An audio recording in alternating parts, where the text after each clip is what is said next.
This is a presentation to help you understand the link between mold toxicity and autism.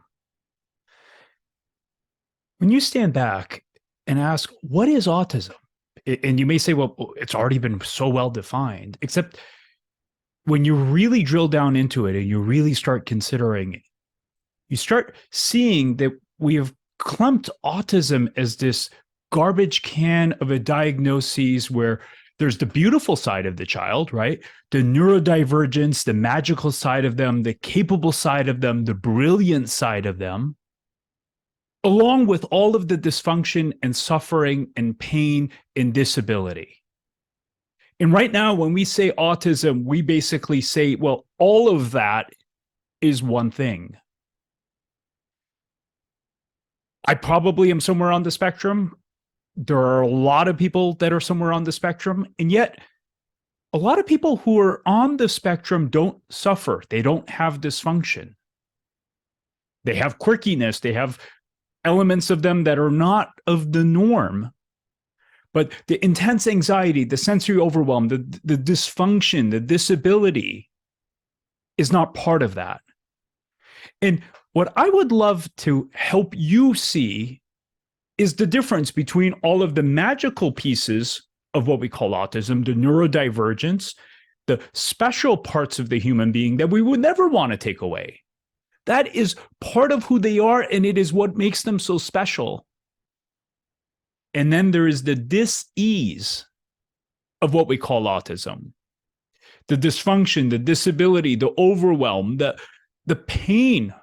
And there's so much pain in these poor children. There's so much pain in our society. There's so much dysfunction in all of the children when we look around, especially in those who are on the spectrum. The poor kids that just can't leave the home because the world is too overwhelming. The poor kids who can't function because their nervous systems are falling apart. And this conversation is to help you understand how mold toxicity may be causing this disease. And according to some experts, up to 50% of what we call autism, the dis-ease, may actually be tied to mold toxicity. That is how important this conversation is. There are 21 weird clinical findings that are tied to autism: mitochondrial abnormalities, reactive oxygen species, neuronal apoptosis, weird activation of entire immune pathways, mothers having allergies, family members having allergies, et cetera, et cetera, et cetera, et cetera. 21 weird findings. Every single one of these findings can be explained by mold exposure and mold toxicity, especially in infancy and in utero. And part of this presentation is to help you understand how collectively all of these physiological imbalances may ultimately be contributing to what we call autism, the dis-ease. And the beautiful part of this conversation, the most important part of this conversation, is mold toxicity can be prevented. Mold toxicity, for the most part, can be treated. And a significant amount of the physiological imbalances that are a result of mold toxicity, not all, a significant number of them can actually be reversed. So if you start looking at this conversation as, oh my God, how much suffering and disability can we prevent? How much pain and suffering can we help relieve if we start understanding this conversation in this link? The few studies that are out there, and sadly there aren't as many as we need, the few studies that are out there have found a significant increase in mold toxin levels in children with autism spectrum versus controls. And according to one very well researched and published author, Dr. Andrew Campbell, and Dr. Andrew Campbell comes with some controversy. According to Dr. Andrew Campbell, 1 in 2 of all children who present with autism, the dis-ease, not the neurodivergence, the magical part, the dis-ease may have that disease as dis-ease as a result of mold toxicity. I believe that Dr. Andrew Campbell is probably more correct than we realize. And most experts in the domain of mold that really understand mold pathophysiology agree. This is how important this conversation is. The sad reality is we actually don't know. The sad reality is we have a pitifully small number of studies that are actually looking at this link. So there's a whole lot more research that's needed. And at this time, we really don't know. It could be as small as 5%. It could be as high as 50%. We don't know. But we need to start talking about it. We need to start really exploring this link. Who am I? I'm a board-certified pediatrician who has spent the last decade trying to understand why the poor kids that I take care of suffer. And part of why I care about them so much is because I was one of them. I spent my adolescence in intense levels of anxiety where at times I didn't want to leave my house because the world was overwhelming to me. Literally, I would just be in my own room, kind of sheltering myself because the world was too much. I spent my teenage years in levels of depression where I was hoping that I wouldn't be here anymore. So I can appreciate the pain that these poor kids go through. I can appreciate the suffering that they have when the world is too much. And we have millions upon millions of kids, those that are on the spectrum and those who are not, that are suffering. They're in pain. They can't function. They can't learn. And they can't learn not because they lack the capacity. They can't learn because their nervous systems are unhealthy. Their nervous systems are in a state of dis-ease. All of these things that we label these kids as, anxiety disorders, depression, autism, pans and pandas, these are all nervous systems that are faltering. And mold toxicity may be a contributing factor to all of these presentations. And all of these things that you see on this page have simply been for me to learn how to help these kids and how to understand these kids. This is the sad reality.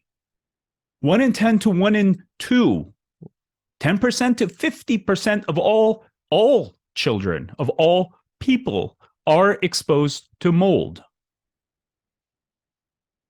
1 in 10 to 1 in 2 are exposed to mold. Mold is everywhere. The 1 in 10 is basically arid regions like Southern California in very well-built homes. We're talking multi-million-dollar homes. We still have mold. You get into other areas, humid regions, areas where water levels, the humidity levels are much higher. You see these prevalences go up. And these statistics are not from some random schmuck. These are from the US EPA. The US EPA is telling us that there is a lot of exposure that is taking place, and we are not paying attention to it. And sadly, when you add flooding to the mix, that brings on a whole other level of complexity. And now everywhere is flood prone. California, that used to be an arid region, has now been flooded. Every part of the country, every part of the world has had flooding.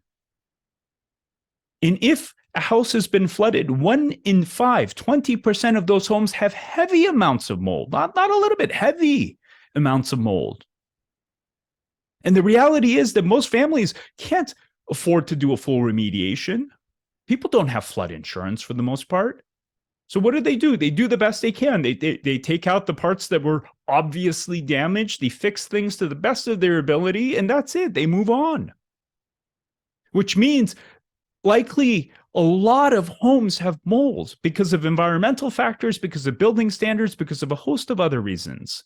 The exposure is taking place, and that exposure is real. What happens in areas that were flooded? This was one beautiful research study, and if you look at that AD prevalence column, controls were 4.4 per 10,000. Heavy exposure from flooding, 13. Essentially a threefold increase. Now, these authors said that this rise in autism was due to psychological stress, and they may be absolutely correct because psychological stress does increase risk of autism. But you know what else happens with flooding? Mold.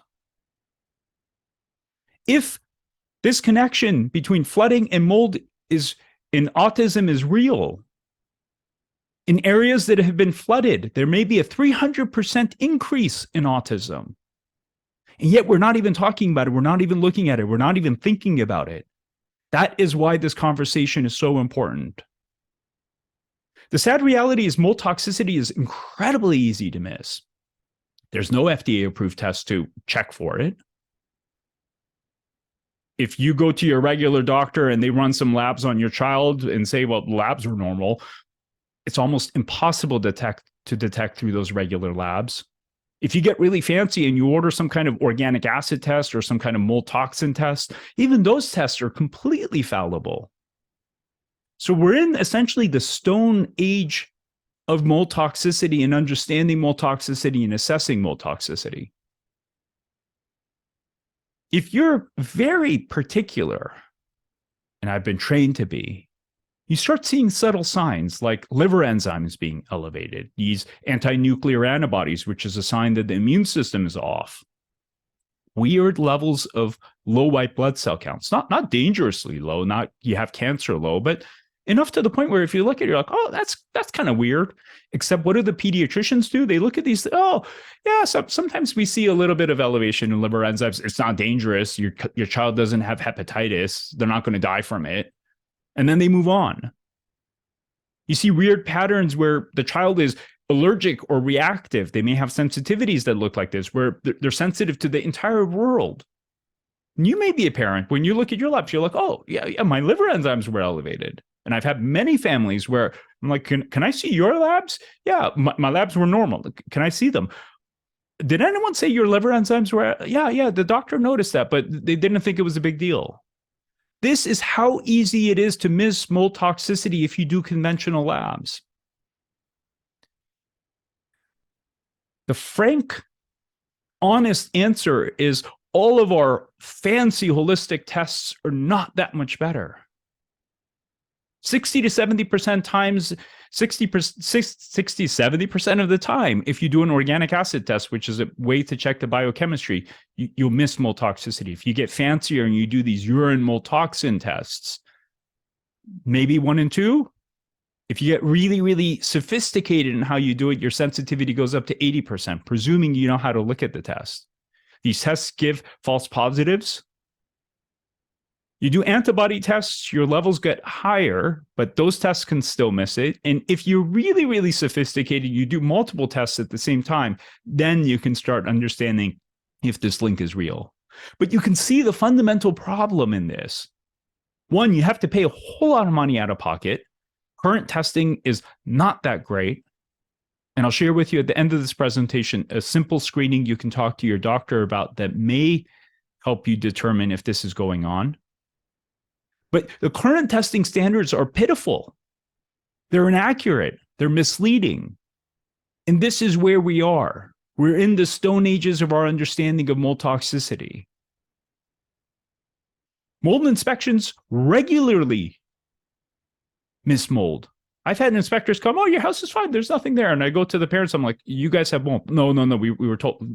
Second inspector, you don't have mold. Third inspector, oh, Jesus. The wall behind your child's bed actually happened to have mold. I saw a little sign of water damage. This slide right here is one family that was told they didn't have any mold. They were told everything was fine. And then I looked at the report, and sure enough, oh, did anyone comment on the crawl space having more mold than even the outside of the house? Oh, no. Sure enough, their crawl space was fully contaminated with mold, and the little girl who was having a host of different issues, including PANS and PANDAS, with aggression, irritability, agitation, happened to have the access point to the crawl space in her room that was leaking air into her room, making her sick. This is how easy it is to miss mold, and it happens all the time. How does it happen? It's super, super simple.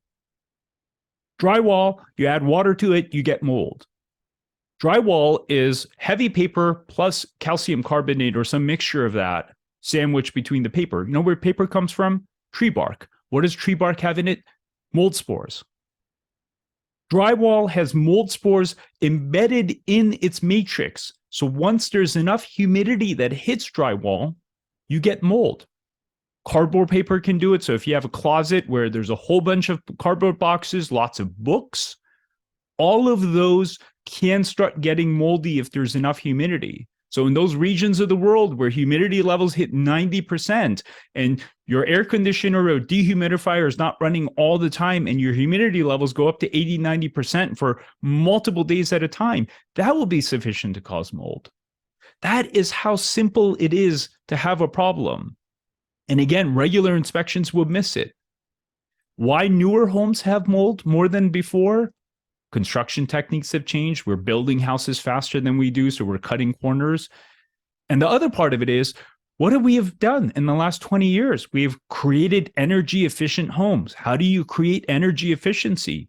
By preventing any kind of air leak. We have insulated homes. We have sealed the homes, which means there's no air exchange with the outside, which means these concentrations of toxins are sitting there.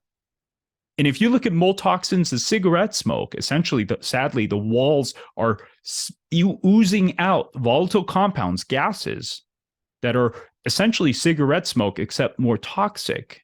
And except that cigarette smoke is just leaching into the air and sitting there making someone sick.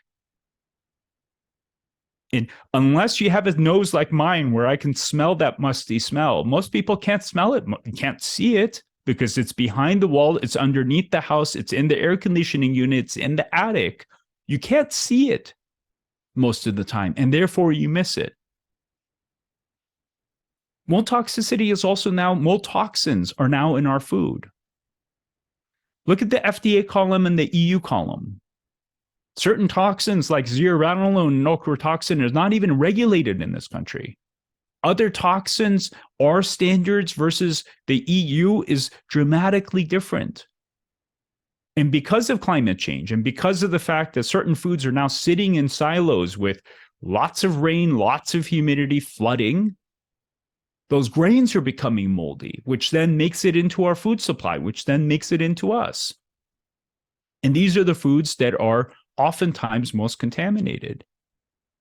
And there are families that, up until a few years ago, I couldn't understand. Like, yeah, I cut out gluten, dairy, and corn, and I just feel so much better. My mental clarity is better. My energy is better. I feel lighter. And I always thought, like, oh, that's weird. Is that just an immune reaction, or is there more? It turns out that when you cut out these foods, yes, you create an anti-inflammatory diet, which does help the immune system. The other thing you do is reduce your mycotoxin load. You reduce your toxicity by eliminating these foods. This is the part where, as a pediatrician and as a father, it breaks my heart. Mold toxins, through the environment and diet, can concentrate in the breast milk. They can pass through the placenta. So if you have a mom who's eating a whole bunch of bread and dairy and whatever else because she doesn't know to avoid it, and she happens to be living in a home that has mold, let's say a home that was flooded, and she is inhaling those volatile compounds, those volatile toxins, and eating them in the food, that little baby that is growing within her placenta, within her womb, is being exposed to these toxins, is growing in a soup of toxins. And where multiple experts like Dr. Andrew Campbell and myself are worried is this early exposure, along with once that baby is born, what do the mammary glands do? They concentrate. That's what they concentrate nutrients, right? That is what breast milk is. A concentration of nutrients to help nourish the baby and help it grow. You know what else the mammary glands are perfect at doing? Concentrating toxins. If mom has heavy metals in her systems, that will be concentrated in the breast milk. These mycotoxins concentrate in the breast milk. And all of this gets passed on to the baby when they're developing. And when you add to that,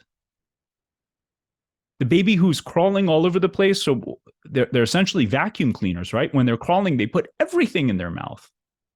And guess where mycotoxins, especially the mold spores, really land? Mold spores are heavy compounds that ultimately land in the dust. Mycotoxins float through the air, but mold spores land through the dust. So this baby is constantly being exposed to all of this early on, when their immune system is still developing, their nervous system is developing, right? Neuronal plasticity happens in utero and in the first year to 2 of life. Their microbiome, their guts, are developing in the first year or 2 of life, and they don't have the capacity to detoxify. So imagine what happens when there's dose after dose after exposure for this baby that developed in utero and in the first year or 2 of life. And then think about what we say about regressive autism. Kid was doing pretty well, had some colic, had some reflux, had a few things, but was still making eye contact, was still talking, and boop, they tip over. They tip over into dis-ease. They lose function. If there's all of this exposure happening in that period of time, wouldn't it make sense that ultimately it comes at a price, that it tips the system over? And I will demonstrate to you in the rest of this presentation all of the physiological, pathophysiological findings that can help us explain all of this. And I don't want to presume, I don't want to mislead you in thinking that mycotoxins are the only thing that can do this. The sad reality is we live in a world of toxicity where glyphosates are everywhere. Even if you eat an organic diet, live an organic life, you're still being exposed. Persistent organic pollutants are everywhere. They're in all of our food supply. Plastics, heavy metals, they're all there. And one of the things that when you really start looking at it, you look at the pathophysiological impact of things like glyphosates, these pesticides, and then you look at mycotoxins, sadly, they're almost identical. The harm that they cause is almost identical. So if these other compounds are creeping around us, creating a vulnerability, and then you have mold exposure on top of that, what does that do? So essentially, if environmental toxins are what load the gun, I believe, and many other mold experts believe, that mold toxins are sufficient to pull the trigger in some, as high as 50%. That is why this conversation is so important. So let's get into some of the pathophysiology to help you understand what all of this means. The mitochondria are energy producers, right? They're the little generators inside every single cell, thousands of them, that help us produce ATP, which is the electricity. It's the energy of life. It's chi. Without ATP, we would die. And heavens forbid, for those who were born with some kind of severe metabolic error where their bodies cannot produce any energy or a significant drop in energy, those poor people die. They have horrendous neurological damage. Let's say it's not that bad, but there's a 20% decrease, a 30% decrease, not a horrific 50%, 70% decrease, just a smidge. What does that do to our experience of life, though? What does that do to our cognition? What does that do to our experience of life? What does that do to our vitality? And look at these poor children who are on the spectrum. Do they have vitality? Are they just beaming with energy? No. They're depleted. They're exhausted. They're wired. They're completely wired. And we'll touch on that a little bit later. They're completely wired, but they're also exhausted. They're just depleted. And when I ask families, hey, how do you feel, you as parents? Oh, I feel fine, but my husband, oh my God, he is so tired all the time. He needs 15 cups of coffee just to make it through the day. Yeah, sometimes in the afternoons, he just can't function and he has to even take a nap. We don't know what's going on. The doctor has checked him. They say he's fine, but he's just tired. Yeah, I've just had this brain fog and my memory is really being affected and I just can't think the way I used to be able to. Mold toxicity does exactly that.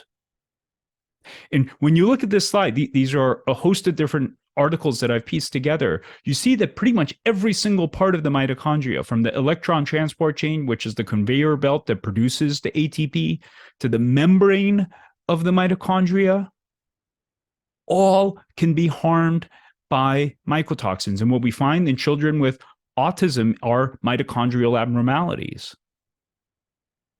But it's not just that. There are other areas of metabolism that are damaged. Fatty acid oxidation, which is how we break down fats to turn them into energy, is disrupted. You get this weird thing of oxidative stress with oxidative species. What is that? Basically, it's cellular damage that's taking place because of the mitochondrium, because of the lack of antioxidants. Mold toxicity can explain all of this, and all of these findings are found in children who are on the spectrum. That this disease that we call autism could be explained by this very thing. What's more troubling is not just that the mitochondria metabolism is damaged. It's that the repair mechanisms for the mitochondria is also disabled. So mitochondria, the human body as a whole, have incredible capacity to repair themselves. And it turns out that there's an inhibition of mitochondrial biogenesis at a transcription and translational level. What does that mean? At a DNA reading level, where ultimately these mitochondria need to activate certain genes to produce certain proteins to repair themselves. Those core areas of repair mechanisms are hindered or disabled, become dysfunctional. So not only do the mitochondria take a hit and are harmed, their ability to repair themselves is harmed. So you can appreciate the level of dysfunction that comes about because of this very simple thing.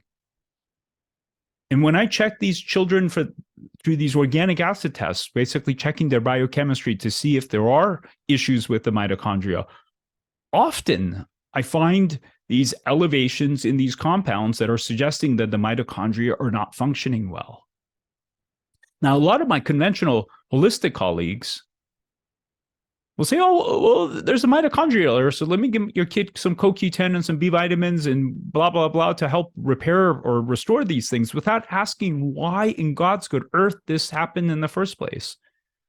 And even amongst the holistic community, I can't tell you how many times I've seen the best of the best miss mold toxicity. It is that hard to identify unless you know how to look for it. And it's not just, oh, well, we lack some vitality and therefore I don't feel good. The most energy hungry organ in the whole body is the brain, right? The brain is exceptionally sensitive to energy disruption. And when you look at what the potential implications of energy disruption is, it's staggering. These are two different studies where the researchers looked at those with frank mitochondrial disease. Now, these are the people who have severe cases of mitochondrial error, more than autism. But what we find is that these poor people experience severe and significant amounts of psychiatric disease, major depression, agoraphobia, panic disorder, generalized anxiety disorder, social anxiety disorder. What do we see in kids with autism? Does any of this sound familiar? Panic disorder, agoraphobia, where they're scared to be outside, they're overwhelmed by the world, social anxiety. We don't make the connection. We are failing to see these connections. And again, all of this could be prevented. Most of this can be treated. Most of this can be reversed. That is why this conversation is so important. We can do so much to help these children shine. We don't take away their neurodivergence. We don't take away the beautiful part of them. We don't take away the magical part of them. We relieve the state of dis-ease so they can thrive. And that is what we can do by better understanding mold toxicity and better understanding what to do about it. What happens when the mitochondria get a little wonky? Well, when you think about it, the brain cells, the neurons, everything that these cells do is dependent on the mitochondria. And we take that for granted. We think, well, the brain cells just do their thing. Like, they just send these signals and they traffic these chemicals and they do all of the things and they just do it. How do they do it? It's biochemistry.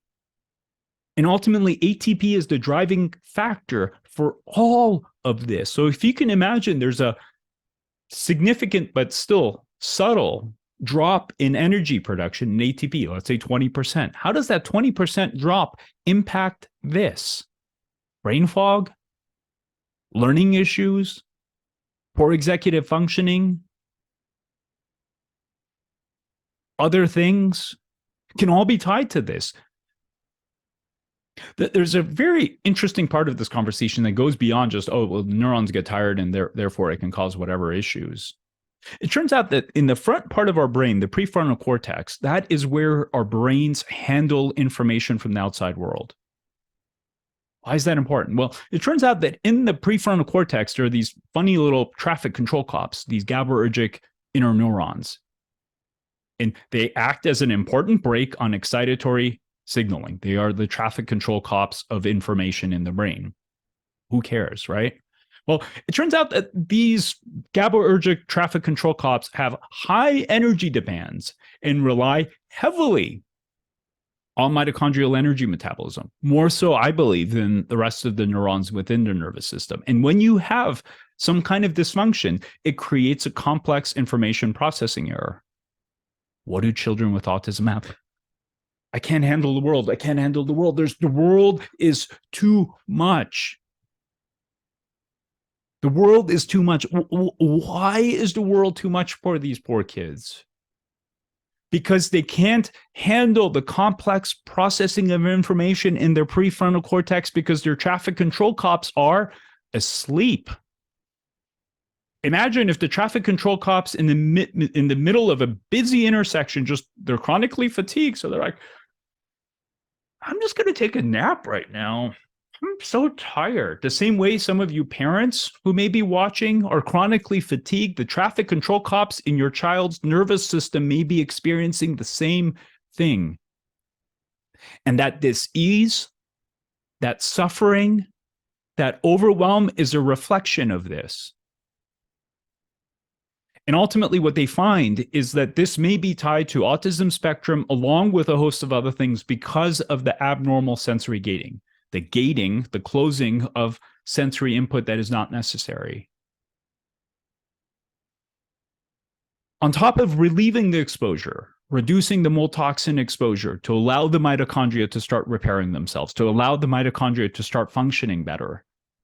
Using simple supplements like a combination called Spectrum needs, no affiliation with them. You can actually boost mitochondrial functioning. You can actually boost metabolism to supercharge these neurons to actually activate the nervous system to allow it to do what it's doing. And I've seen so many children, oh my God, Johnny was so overwhelmed by the world. And then 3 weeks later, Johnny's not so overwhelmed by the world. Oh my God, this is a miracle. No, it's not a miracle. It's us understanding the science of why these children struggle. And once you do, there's so much we can do to help them. I wish that was the only thing that these mycotoxins did. It's not. These mycotoxins can lead to apoptosis, which is cellular death. They can lead to demyelination, which is basically destroying the coating of these cells, which can cause cellular neuronal dysfunction. It can induce inflammation, and we'll touch on that in a second. It can disrupt neuroplasticity, which is ultimately how the cells connect, and there's the wiring and signaling processing within the brain. And every single one of these red dots are findings that we see in children with autism. And mold toxicity can explain every single one of these things. And these are published studies. These are not things that I'm making up. This is how important this conversation is. Some of this we can reverse. All of this we can prevent if we get smart enough to understand the exposure and get smart enough to prevent it before it causes harm. And again, imagine all of this happening in utero in the first year or two of life, when the child's brain is forming all these connections, the child's nervous system is developing itself. And then you've got cellular death, you've got demyelination, you've got errors in neuroplasticity. Wouldn't that make sense of why we see this thing called autism, the dis-ease? How many kids could we help? How many cases of suffering and disability could we prevent? How many kids could we give a brighter future for if we start understanding this connection better? That is why I'm here. That's why we're having this discussion. What about the immune system? Well, it turns out we have these A to Z pathways from gene decoding all the way to cellular expression of immune function called inflammasomes. And there's this one particular one called NLRP3. Turns out the mycotoxins are really good at disrupting everything from the A to Z process, from gene decoding all the way to the expression of cellular functioning and the behavior of the cells. And guess what has been found in children with autism? A disruption in specifically this one inflammasome called NLRP3. Don't you think this is weirdly beyond coincidence? Don't you think how odd it is that all of these findings are there and we are not even looking at it? But it's more than this inflammasome. One of the things that we see in autism are moms. So pregnant moms have been found to have higher rates of odd immunological abnormalities. And when a mother has higher rates of immunological abnormalities, the risk of having a child who has autism is significantly higher.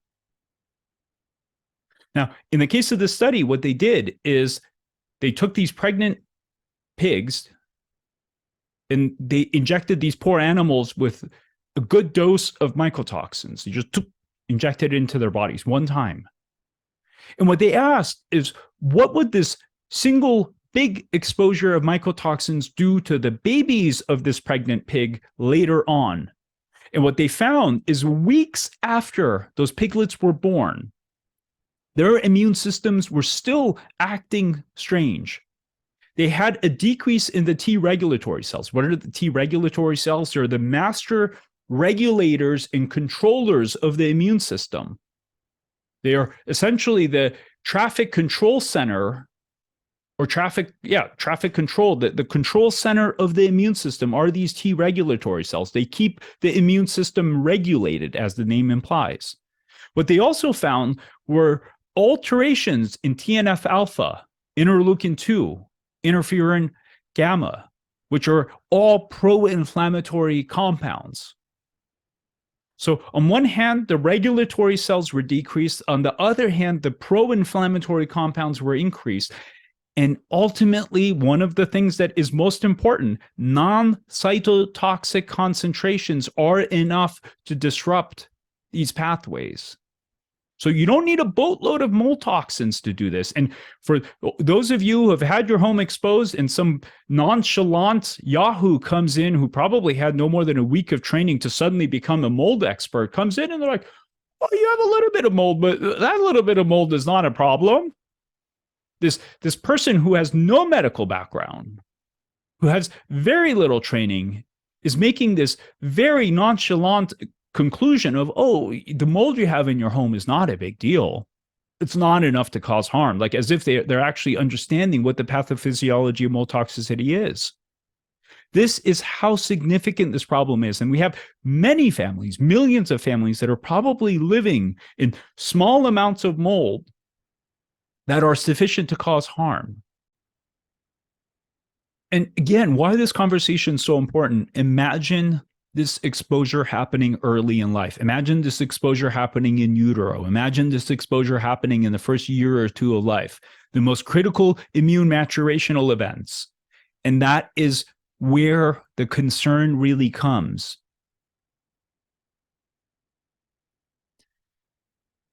And prolonged exposure in even small amounts, again, are enough to cause harm. It doesn't take a lot of exposure if it happens long enough to cause a problem.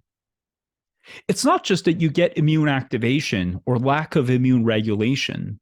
There are other weird things that happen. It turns out that Stachybotrys, the classical black mold, can produce a compound that is very similar to cyclosporin. Now, while cyclosporin is produced by a fungus, the Stachybotrys produces something similar to that. You're asking, well, why is this important? You know what cyclosporin is used for? Cyclosporin is a medication they use for heart transplants. for kidney transplants, for organ transplants, to suppress the immune system enough to the point where the body doesn't reject that organ. Why do these kids have low white blood cells? Why do some adults who are exposed to mold exposure have white blood cells? And if you look, a lot of times what you'll see is these weird neutrophil counts that should be in the multiple thousands that are in the low thousands. And if you look at this, even though it wasn't highlighted, the absolute neutrophil count was 1,500. You know what a cancer patient's absolute neutrophil count is? 500, 800. So while we're not in cancer or organ transplant levels of immune suppression, imagine what happens if you have years, if not decades, of immune suppression like this. What does that do? What kind of risk does that create? I'm just going to leave that for you to think about, because I'm certainly not smart enough to understand all the implications of this, but it is something certainly that we need to be considering.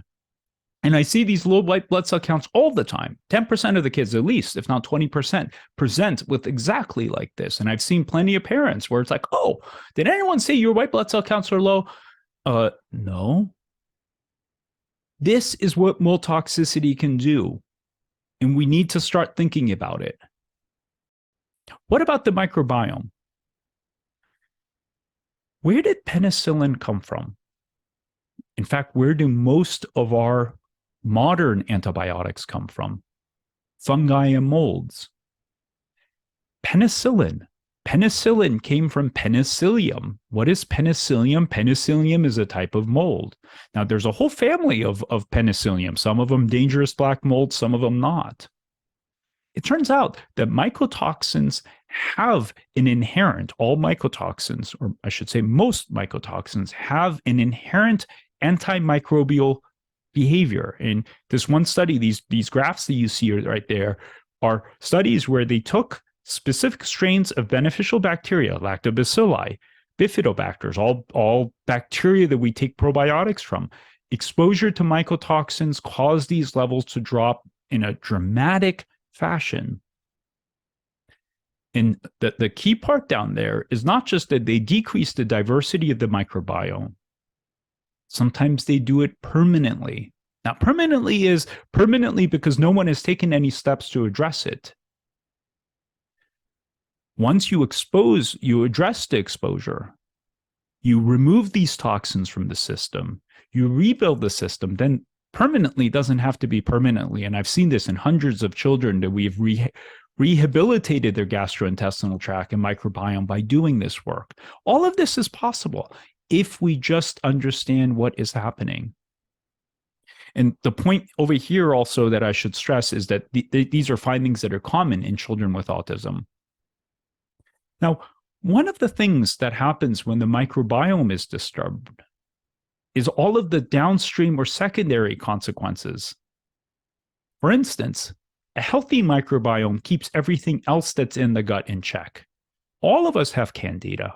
Every single one of us have candida. When our microbiome is healthy, that candida is benign. It is a bystander that is incapable of causing any harm. When our microbiome is disturbed in a significant and prolonged fashion, Candida has a field day. Candida starts becoming invasive. Candida starts becoming aggressive. And that is what causes problems. The other thing that is highlighted in my last point is that the gut bacteria are also likely involved in the development of mycotoxicity or mycotoxicosis. What is that? Basically, mold toxicity. And we believe that the bacteria are also involved in helping us detoxify these mold toxins from our system. So those children that were doing seemingly fine, and then they got a dose of antibiotics or a round of antibiotics, and it was something simple like amoxicillin. And then all of a sudden, everything fell apart. The child developed allergies. The child developed chronic diarrhea. The child developed autism. And I've had cases where child developed autism or PANS and PANDAS or whatever condition after a round of antibiotics. Well, if their gut microbiome was hanging on by a thread, And then we introduced antibiotics, which wiped out the little bit of normal microbiome that was there. That could be sufficient to finally cause the abnormalities, which then resulted in the manifestation of disease.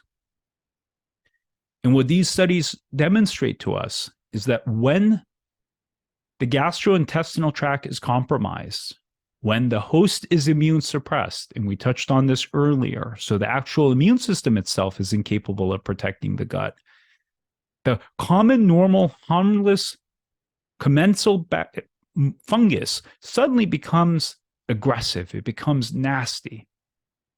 And another way to look at this is you have a community where 98% of the community are lovely, good, kind people. And then there's 2% bad actors, the thugs that carry around guns. They've got some anger issues. But when 98% of the community is healthy, those thugs are in control, are basically controlled. If that 98% is now knocked down to 40%, and now the population of thugs suddenly expands, you can see the trouble and problems that they can cause. What about the gut as a whole? Because it's not just the microbiome. It turns out that mycotoxins have a profound, and I can't highlight this enough, they have a profound ability to cause intestinal permeability. They have a profound ability to cause leaky gut. What is something that we see commonly in children with autism? Leaky gut. At a DNA level, at an expression transcriptional level, mycotoxins can actually change the expression of these tight junctions. What are tight junctions? They're basically the glue that keep the intestinal tract whole. They're the glue that keep the intestinal tract's cells attached together to then allow a healthy gut function to be there. One of the things I could not understand early on was why so many children had such severe gastrointestinal issues. Leaky guts that you couldn't fix with a probiotic. You couldn't fix with a little bit of zinc or whatever else. They just perpetually had issues. What I came to learn later on was that these were the children that were being exposed to mold toxins. Now, it's important to realize again, it does not take a lot of toxin to cause harm. We're not talking a gallon of mold toxin. We're not talking your ceiling is about to collapse because you have a mold problem. Small amounts of mold toxins are sufficient to cause this disintegration. They're sufficient to cause the harm to the gastrointestinal tract. And all these arrows that you see are areas of the gastrointestinal tract that are damaged when mold toxins are present. What happens when you have this integrity issue? Well, it turns out that all of a sudden, all of the things that should not be entering into the actual cell lining of the gastrointestinal tract suddenly do. So by increasing the permeability, mycotoxins allow the entry of other gut proteins, food proteins that are normally restricted. That is sufficient to cause food allergies and sensitivities. What do we see in children with autism? What do we see in other children? All of these unusual food reactions where they have more issues with foods than they don't. And some of you adults who are watching may look at this and say, you know what, that's kind of me. There are more foods I can't eat than I can eat. When that happens, well, it may not be a bad idea to avoid the foods that trigger you. You should also be asking, why in God's good earth are all of these reactions happening in the first place?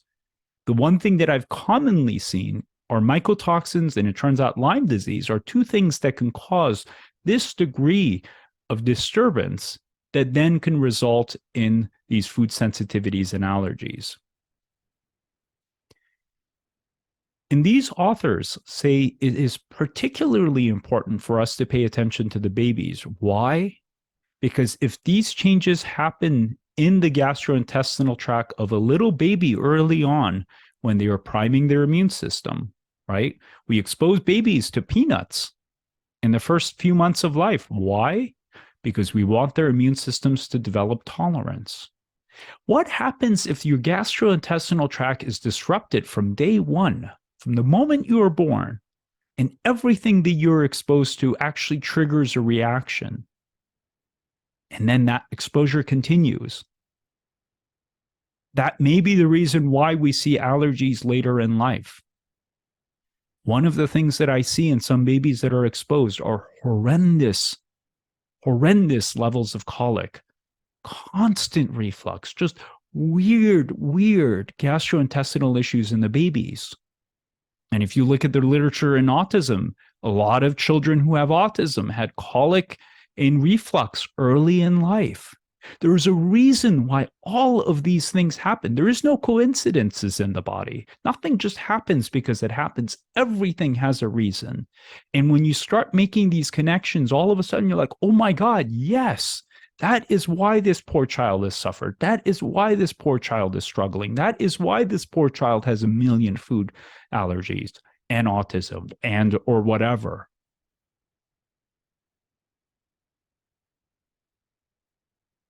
The immune system, not just systemically, but at the gastrointestinal level, is also debilitated. Ultimately, the part of the immune system, these antigen presenting cells, these T stimulatory cells, are compromised.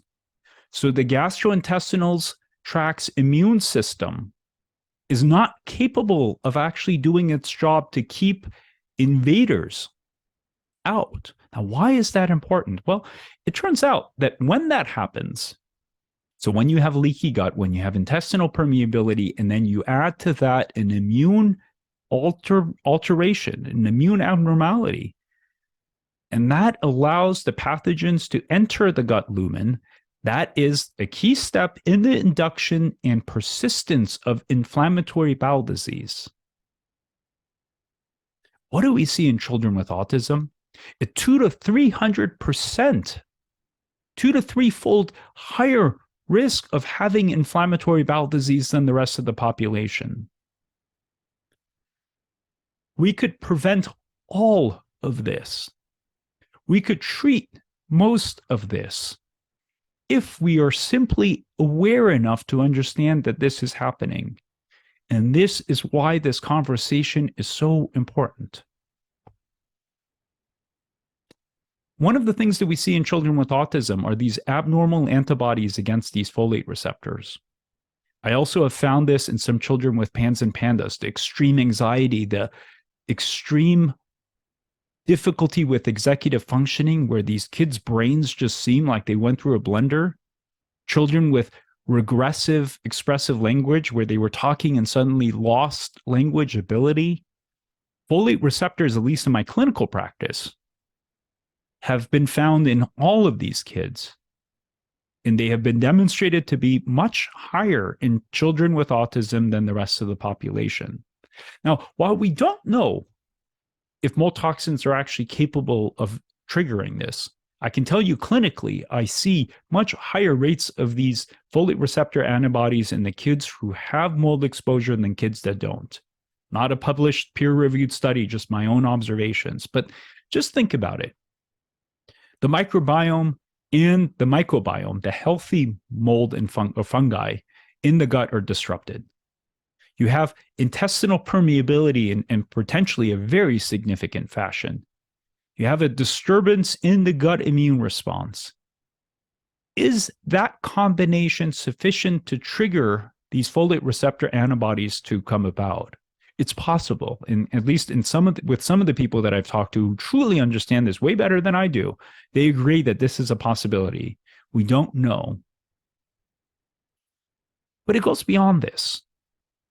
We talk so much about the gut-brain axis. There are hundreds upon hundreds of studies that have been published. Gut-brain axis, gut-brain axis. We find that in children with autism, the gut-brain axis is disturbed.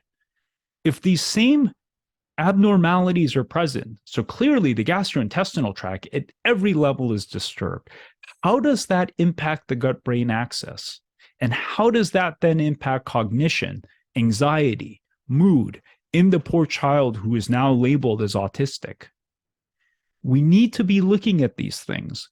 Because if we can understand this connection and then get diligent and aware enough to do something about it, we could reverse these core physiological things that may be causing severe suffering and disability in so many poor children and, frankly, adults. Beyond what we talked about, it also turns out that mycotoxins likely, we don't know for sure, likely impact the enteric nervous system. Now, what is the enteric nervous system? It is the massive extension of our nervous system that controls just about every single function within the gastrointestinal tract. Blood flow, gastric acid, the gut immune response at an immunological level, intestinal absorption, intestinal mobility. What do children with autism have? 50% of children with autism have constipation. Where does that constipation come from? Why do they have constipation? Well, if your microbiome is disturbed, if your gut integrity is disturbed, if your gut is inflamed and your enteric nervous system, the signaling of this gut is all disturbed, that is quite sufficient to actually disrupt gut motility. And there are plenty of data out there to demonstrate this. These are all findings that are right underneath our noses. They're staring us in the face, and we don't yet understand how to make these connections.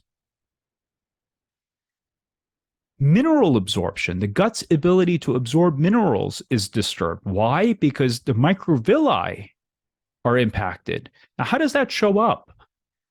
One of the things that I see often in the children that I care for who have mold toxicity are weird nutrient abnormalities. And children with autism have these weird nutrient abnormalities. Zinc levels, oftentimes very low. 70-80% of the kids that I see who have mold toxicity, who have mold exposure, have very low zinc levels.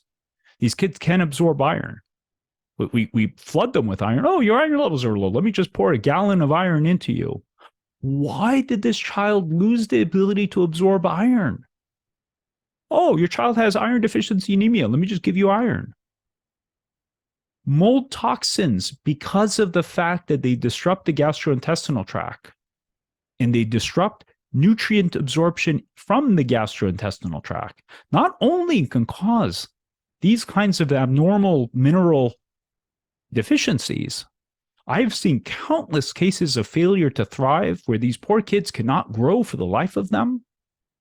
And every single one of these kids, now I haven't seen 100 kids with failure to thrive, but in the last few years, I've seen at least 10 to 15 kids with failure to thrive, and every single one of them had mold toxicity. These kids that are in the 1 percentile of height and weight, they had mold toxicity, and it's because they can't absorb any nutrient from the gastrointestinal tract, and multiple other pathways related to growth are also disturbed. Lipid membranes are disrupted. Protein synthesis is disrupted. What do you need for growth? Protein synthesis. How are lipid membranes important? Well, what coats our brain cells? Lipids. And one of the things that we see is children with autism have abnormalities in their lipid membranes. The other thing that we see is that children who have these issues sometimes present with abnormalities in expressive speech. They present with abnormalities in areas of cognition. Turns out that vitamin E is a really powerful and useful antioxidant to rebalance this lipid peroxidation, basically damage of the fats that are in the lipid membranes, to counteract this. And there are children that once they're put on vitamin E, suddenly start talking, suddenly start developing skills that they didn't before. Now, while that's fantastic, isn't it also useful for us to say, why are these lipid membranes damaged in the first place? What caused that harm? What caused that abnormality to begin with? Mold toxins are one of the things that can do just this. Now, this is the area where the conversation gets a lot more interesting.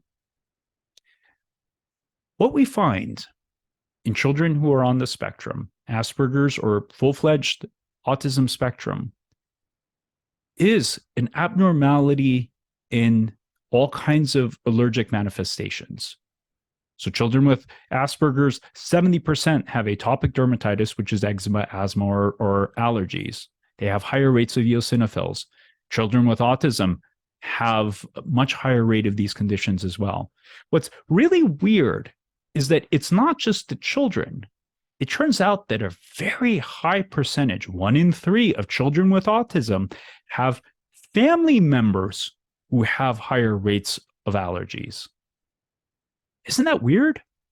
And then you take it a step further.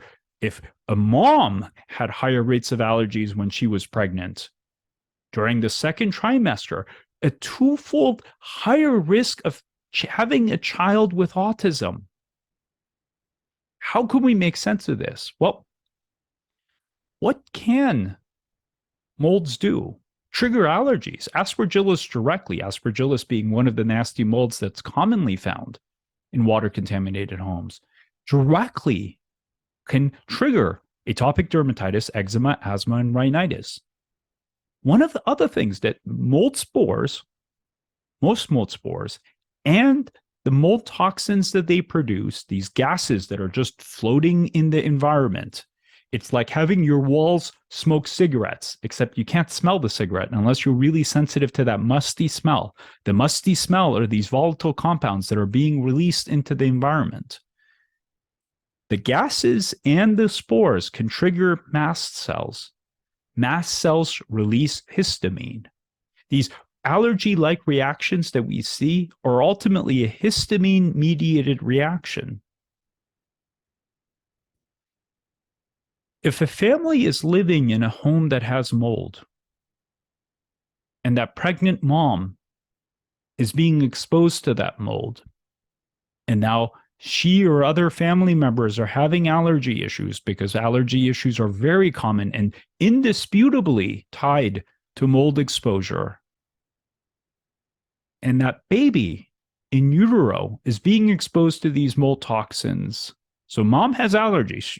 She doesn't think much of it. She takes Zyrtec when she needs to. She moves on with life. Except that baby is exposed. That baby swims in the soup of toxins and then is born into this toxic-laden environment. Couldn't that help explain why there's a twofold higher risk of having autism if your mom had allergies? When you start paying attention to these connections, you start realizing that researchers like Dr. Andrew Campbell are probably right on the money. And if 1 in 2 cases of autism, 1 in 2 cases of autism were tied to mold toxicity, were tied to mold exposure, and then we got smart enough to prevent this exposure, we got smart enough to treat this, and I've treated hundreds upon hundreds of kids, probably even more, and the results that I have seen are remarkable. If we could prevent this, how many cases of autism could we prevent? And when I say autism, I'm not talking about the beautiful part of the child. I'm not talking about their neurodivergence, their brilliance.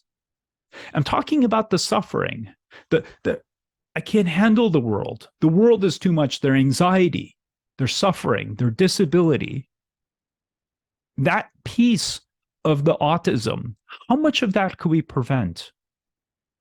How much of that suffering and disability could we treat if we could understand this connection and then take steps to address it? Because treating mold toxicity is actually not that hard. Once you see it, once you know it's there, it becomes actually really straightforward. You address the heavy amounts of exposure, you clean the environment, and then you do a few things to clear it. Knowing it's there, identifying it, identifying where it is in the environment, that's the harder part. Now, why are these mast cells so important? Why is this conversation so important? Because it's not just, oh, mom has allergies, kid got autism. Why? Well, it turns out that this is a beautiful article by Dr. Theoharides.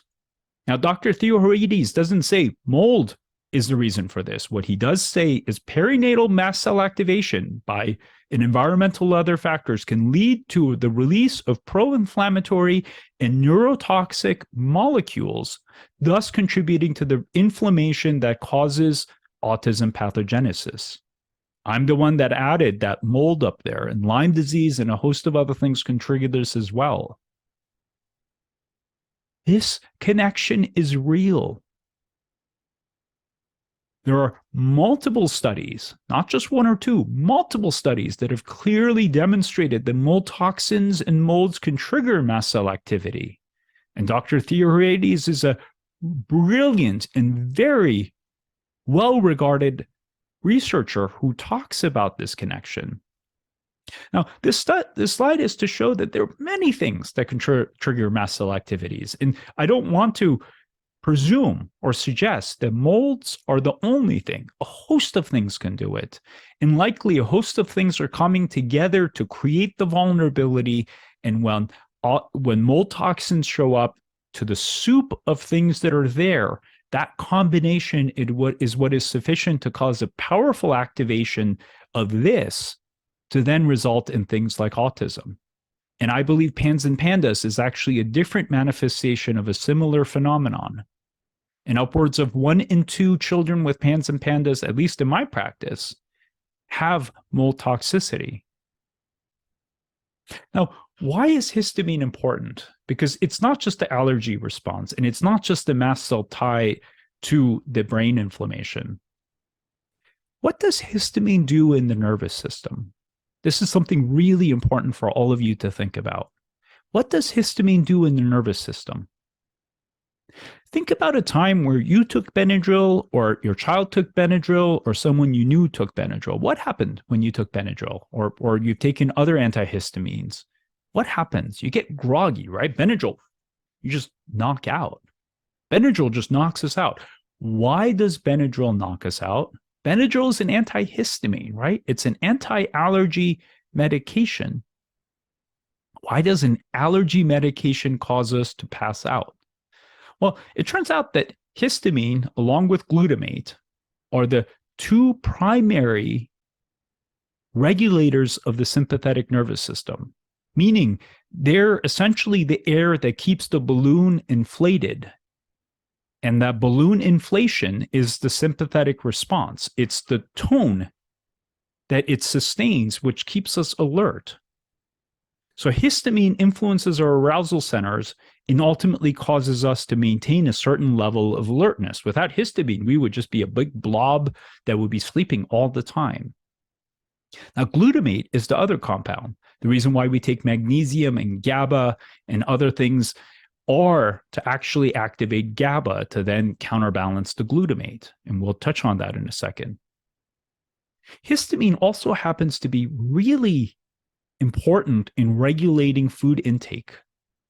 It regulates appetite, and it does more. What do we see in children with PANS and PANDAS and children with autism? They develop these weird food aversions, right? Where they only want to eat a handful of things: peanut butter and jelly, mac and cheese, chicken nuggets, right?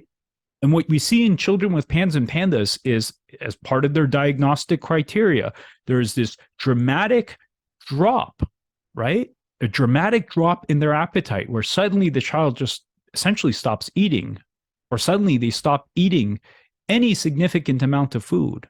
Or there's a sudden change in their eating pattern where they've become so much more picky than they used to be before. Well, beyond that, what we see is that histamine also influences a host of other chemicals at the pituitary level and at the neurochemical level. So histamine essentially controls such a huge part of our nervous system. Now, one of the things that I've seen in a lot of children, particularly in PANS and PANDAS, when I address this histamine imbalance, all of a sudden, it may take a month. A month later, the parent is like, oh my God, my kid is eating more. Oh my God, she took the first bite of salmon in 2 years. She's starting to eat broccoli. She would never touch broccoli. Oh my God. You change histamine levels, which change appetite centers, which then also influences sensory pathways. And we'll touch on this. All of a sudden, the children are eating foods in a quantity and quality that they weren't eating before. There's more to this. Histamine is a critical compound that influences the vestibular system. The vestibular system is our balance control system. Children with autism spectrum, children with ADHD, what do you see? They're constantly moving, right? Children with ADHD, Johnny, sit down. Why can't you sit down? Johnny, sit at the table. Johnny, we give them ADHD medications because they can't sit still.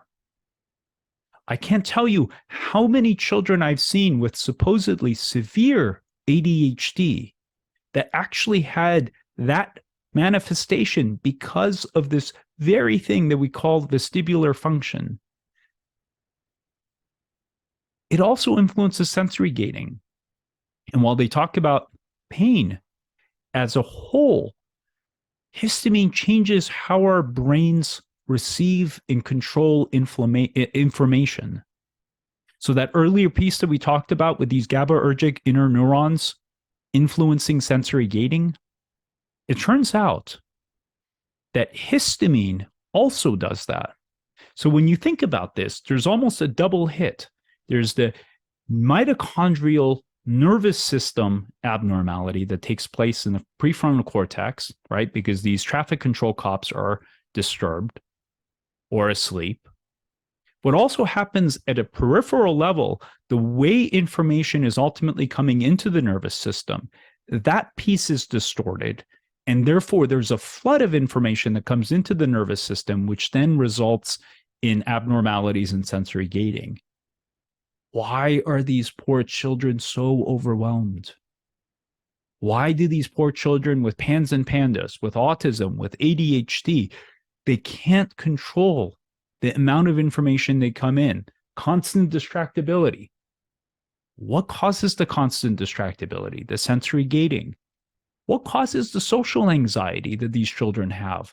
The sensory gating. When you step back and look at this at a relatively complex, but also simple level of like, why do these children experience what they do?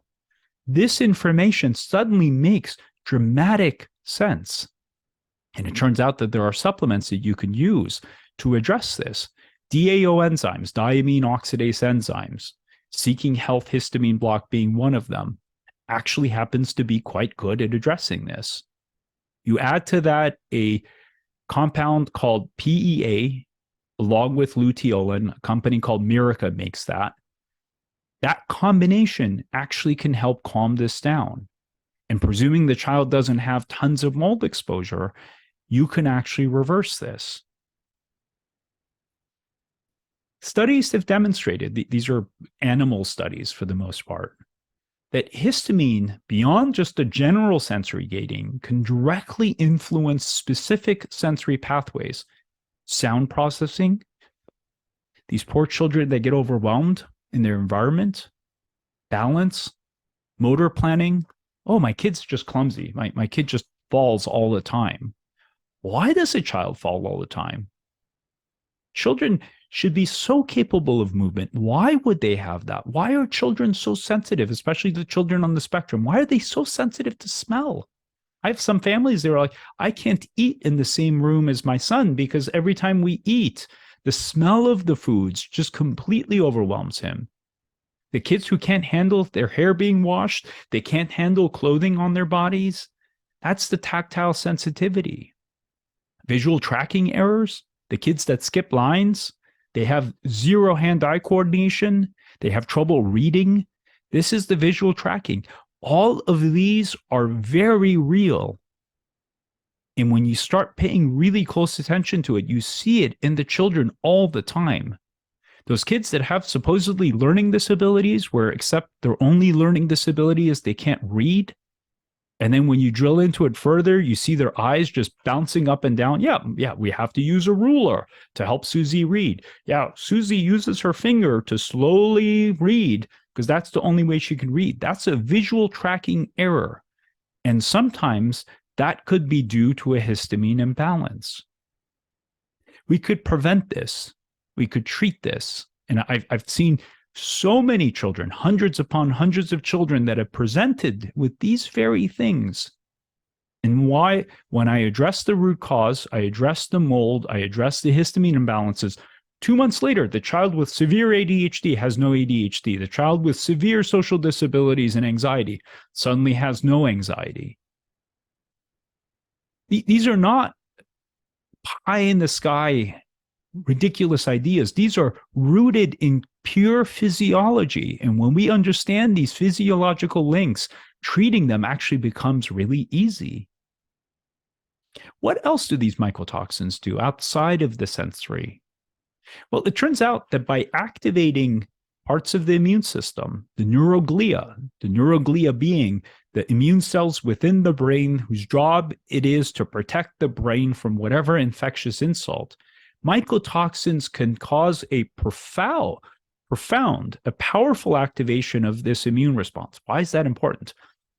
Well, first, it turns out that children with autism and children with PANS and PANDAS and OCD have this activation. Autism and PANS and PANDAS and OCD have this activation. Why? Why is this important? Why is this relevant? Well, it turns out that we have this thing called the amygdala. The amygdala is kind of one of the parts of the primitive brain that's there to control fundamental behaviors, fear being one of them. It turns out that when you have this disruption in the microglia, they end up causing disruptions in the amygdala, which then changes the fear threshold. And according to Dr. Theodorakis, this may be another reason to help us understand why we see autism. What do we see in these children? Get down to the fundamental level. What do you see? Their fear response, the way they handle the threat of the world is different. And this is even more relevant to children with PANS and PANDAS.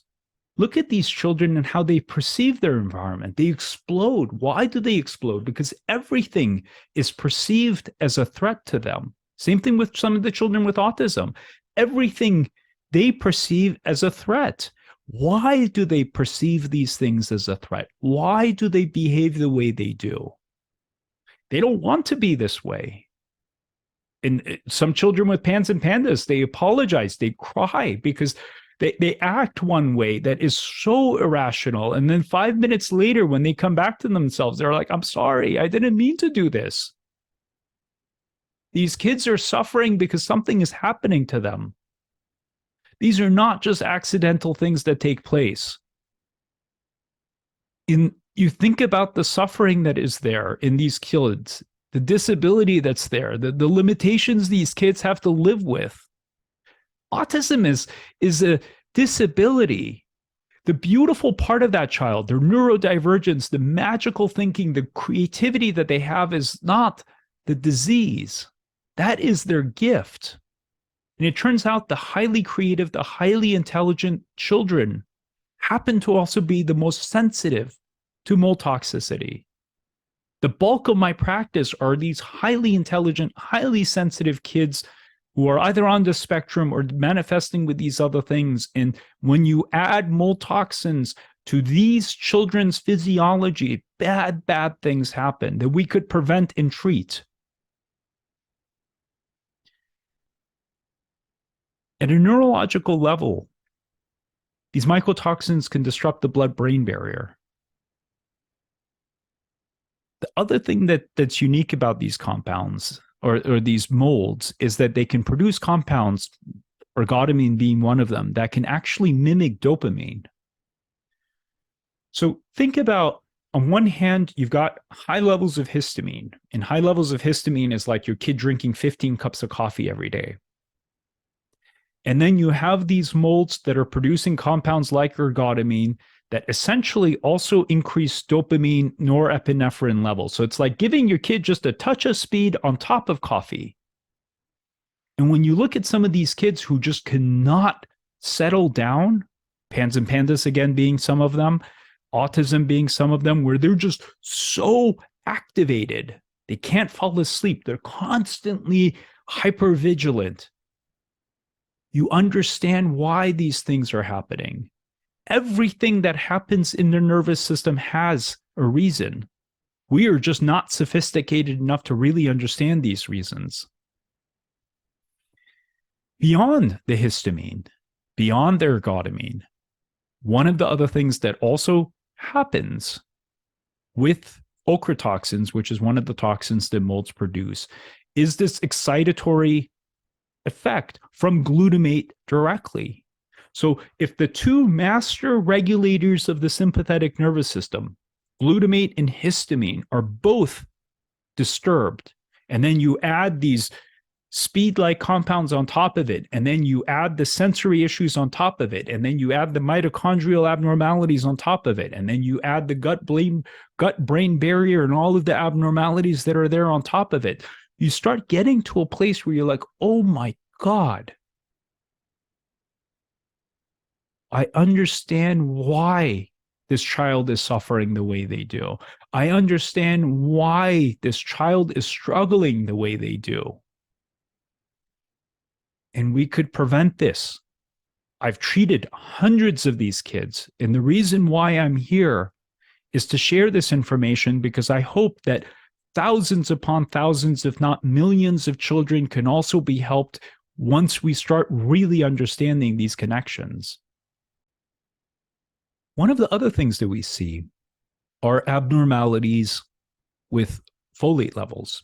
So we talked about the folate receptor antibodies, and basically those are caps. They're plugs that cap onto the transporter that prevent folate from getting into the nervous system because folate has to be transported. It can't just diffuse into the nervous system at normal levels.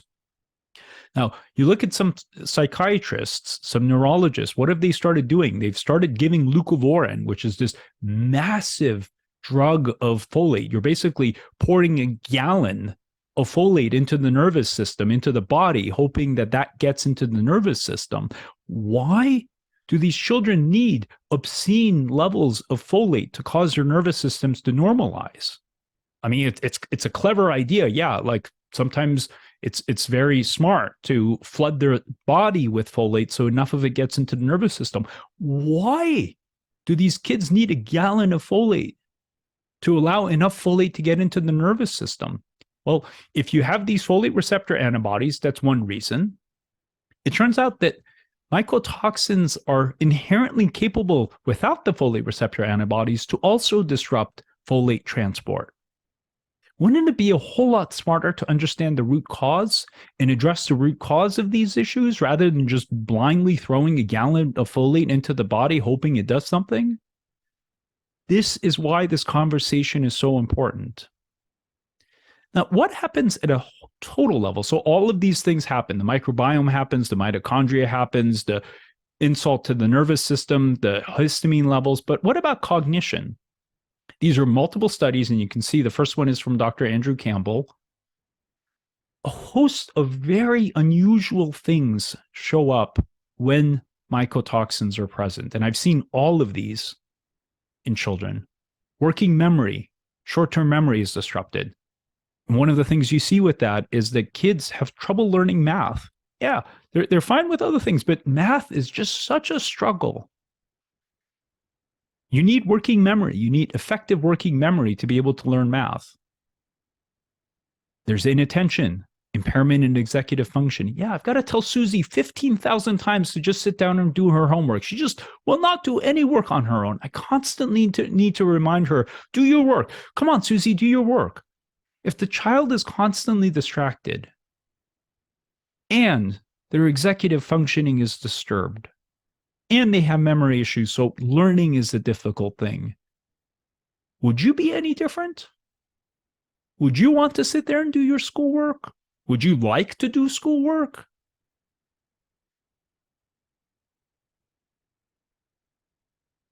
I have heard more times than I would ever care for from kids who are 8 years old, who are 10 years old, who are 12 years old, tell me I'm dumb. Or they ask me, do you think I'm dumb? I'm just stupid. I'm just stupid. I hate learning. I'm just too dumb. Too many kids. I don't even want to think of the number of times I've heard that.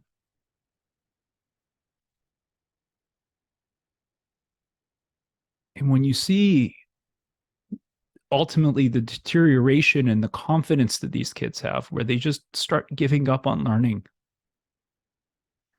learning becomes so hard for them, and they see it. They're smart enough to look, and they're like, God, my friend doesn't have a problem learning. My friend is smart. I'm just dumb. I'm just dumb. And at a certain point, usually in adolescence, teenage years, they internalize that. They internalize, I'm just dumb. I'm just too stupid. And when they internalize that, they just give up. They give up on learning. They drop out of school. They for sure don't want to go to college. Why would you want to go to college if learning is a nightmare of a task for you and you think of yourself as dumb? Why would you want to go to college? Why would you want to continue learning, especially when you see that your ability to learn is so much worse than others? Just dumb. These kids are not dumb. They're not stupid. Their nervous system is incapacitated. Their ability to take information and process information is debilitated.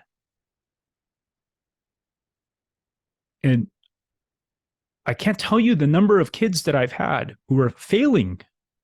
Literally, they were at the bottom of their class. The teacher's like, you know what? I don't know if your child belongs in our school, or, maybe we should hold Johnny back a year because he's really struggling to learn. And, when you look at all of these things that are happening, and then you look at how we help these kids with learning disabilities or ADHD, we put them on a stimulant. Like if you just jack up their attention by causing more dopamine to be in their brain, that fixes everything. Doesn't fix everything. Yeah, they can pay better attention. And I have nothing against these stimulants. I prescribe them. I think they're helpful. But I can't tell you the number of times I've had kids that were failing, that were literally in the bottom of the class, the bottom of the bottom of the class. And we addressed the mycotoxicity. We rebuilt their lipid membranes. We improved their mitochondria. We removed these toxins from the systems. And those same kids, sometimes within 6 months, sometimes within the year, are killing it. They're in the top of their class. I've had some kids that needed to get advanced. And the teacher's like, I have no idea what the hell just happened. Because Susie was failing a year ago. And oh my God, like Susie is doing so well. And the beautiful part of this is when these kids come back and they're like, I'm smart. I'm smart. And I look at them, I'm like, I know. I always thought you were smart. There was just something holding you back. You had sludge in your brain. And any parent, any physician out there that's listening, imagine if you have a mountain of sludge in your brain and you have to work with that sludge every day of your entire life.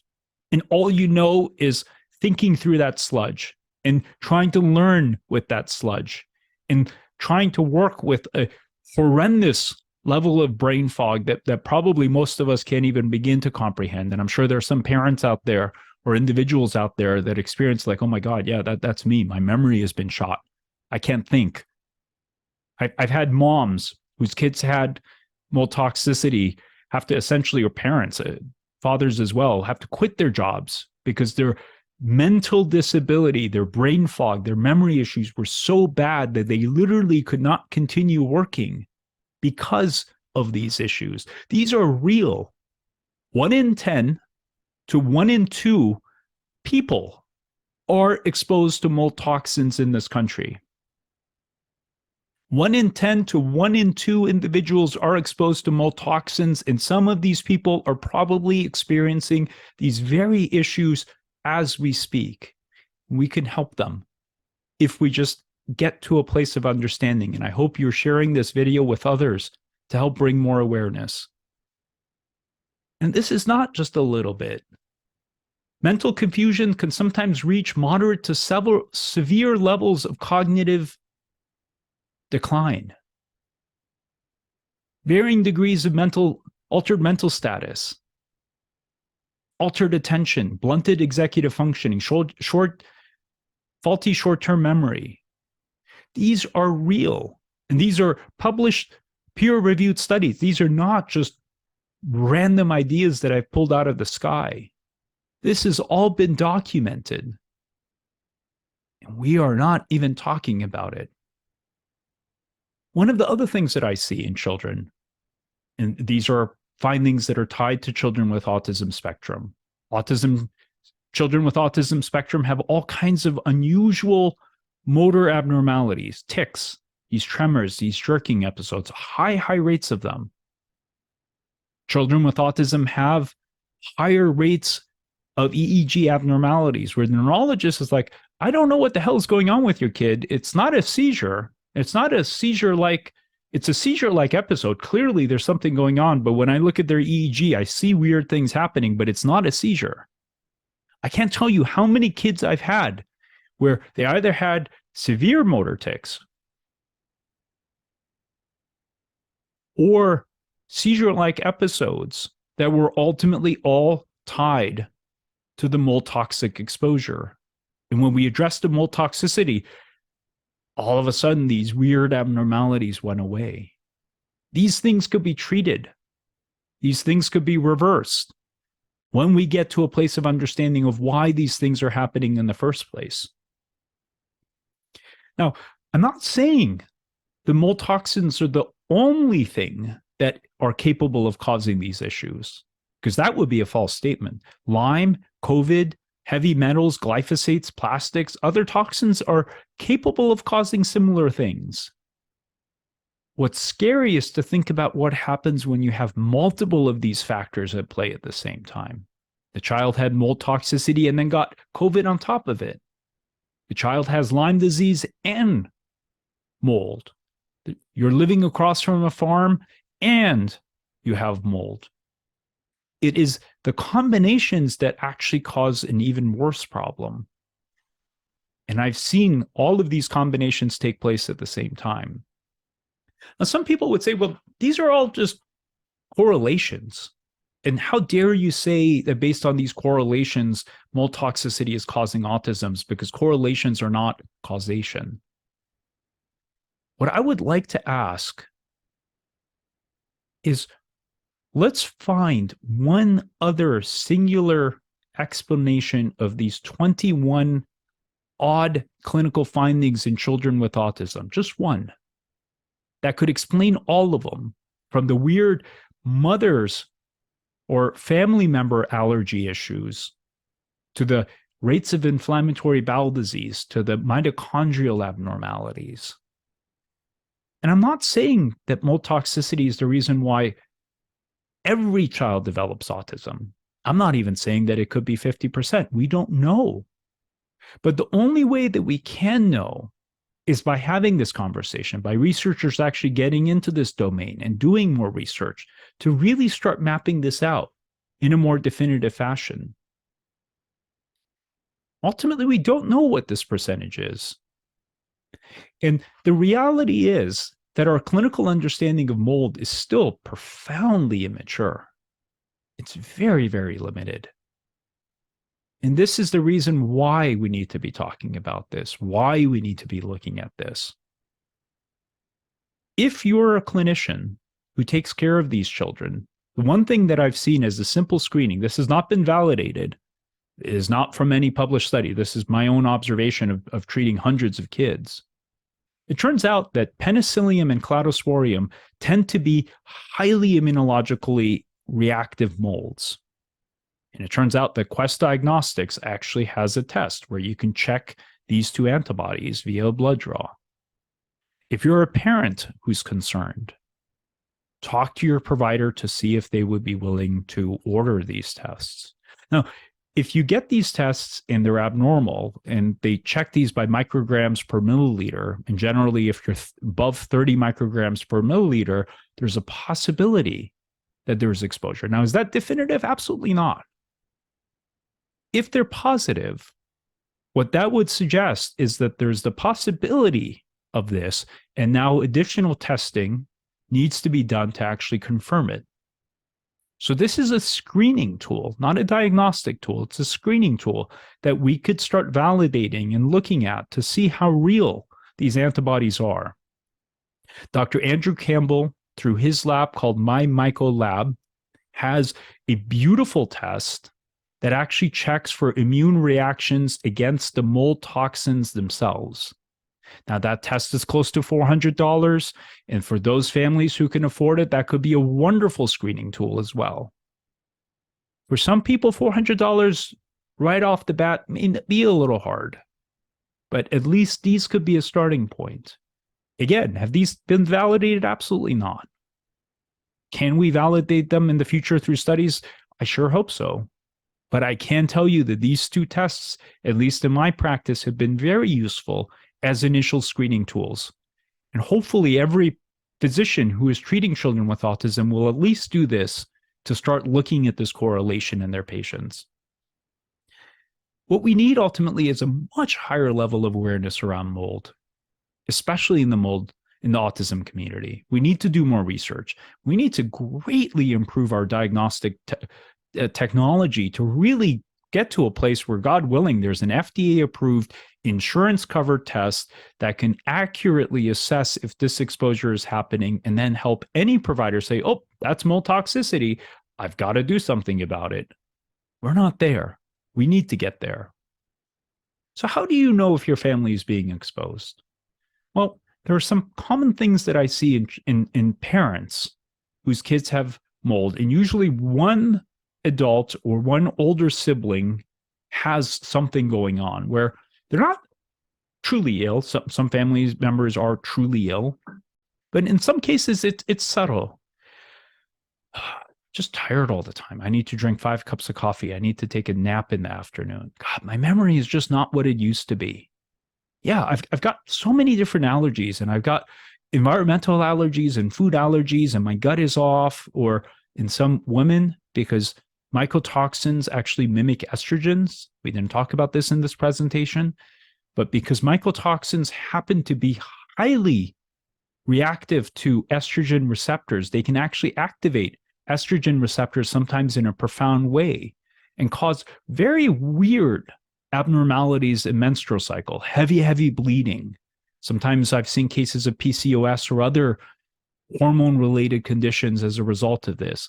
So if you're seeing these things and your child either has autism or PANS and PANDAS or severe ADHD, please talk to your provider to start looking into this some more. This is the best part of this conversation. We could completely prevent this from happening. We could treat this. For the most part, the vast majority of the physiological, pathophysiological impacts of mold can be reversed and healed if we get to a place of identifying that this is happening in the first place. For those of you that are interested, first, follow me on Instagram. If you wish to contact us, you can contact us through support at Holistic Minds. And one of the things that we're doing through Holistic Minds is empowering many other providers to be able to do this work. I wish I could see every family or child out there who's struggling. Sadly, there are millions of families, millions of children who are likely affected by these mold toxins in a dramatic fashion. And the only way for us to help all of these families is by scaling this work. And that's what Holistic Minds is about. Holistic Minds is a portal that will gather all the information that a provider needs to know to understand what is happening to the child. It'll help the provider interpret the information and also help the provider know what tests to order, understand what these tests mean, and even figure out what are the best supplements to prescribe to help the child get better. And our vision, our dream, our work is to build an army of providers who are everywhere.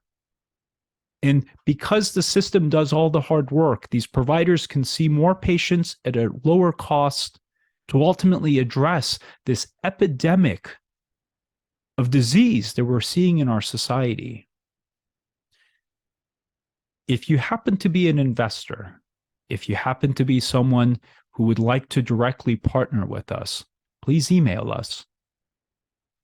If you would like to ultimately work as a patient, as a consumer, go to Holistic Minds, click join our waitlist. Within the next few months, we will have providers that will be available to start seeing you, and I will be helping all of them because I want to help as many kids as possible do better. I had anxiety as a child. I had depression to the point where at times I didn't want to be here. At times I couldn't leave my room because my anxiety was so high. And I see all of these kids who are struggling, who are suffering. And my hope is that we can help every single one of these families that would like some other explanation of what is happening to their child. And that is why we're here. And that is what Holistic Minds is about. And that is why all of these wonderful providers that are now working with us to start extending this care are here. Thank you so much for watching. Thank you so much for taking time to watch this video. Please share this with as many people as you know, because we need to get this word out. We need to get this information into the hands of all families. And through that, we can make such a difference in the world. We can help so many families. We can help so many children be free of suffering, be free of disability, to let their beautiful, potentially quirky self shine through. That is what I hope for millions of kids to shine, to thrive, to enjoy life, to enjoy learning, to enjoy being in this world, because that's what they deserve. And they are our future. And if we can help them, we help them have a brighter future, and we help our society have a brighter future. So please join me in making that a reality. Thank you so much. This is Dr. K.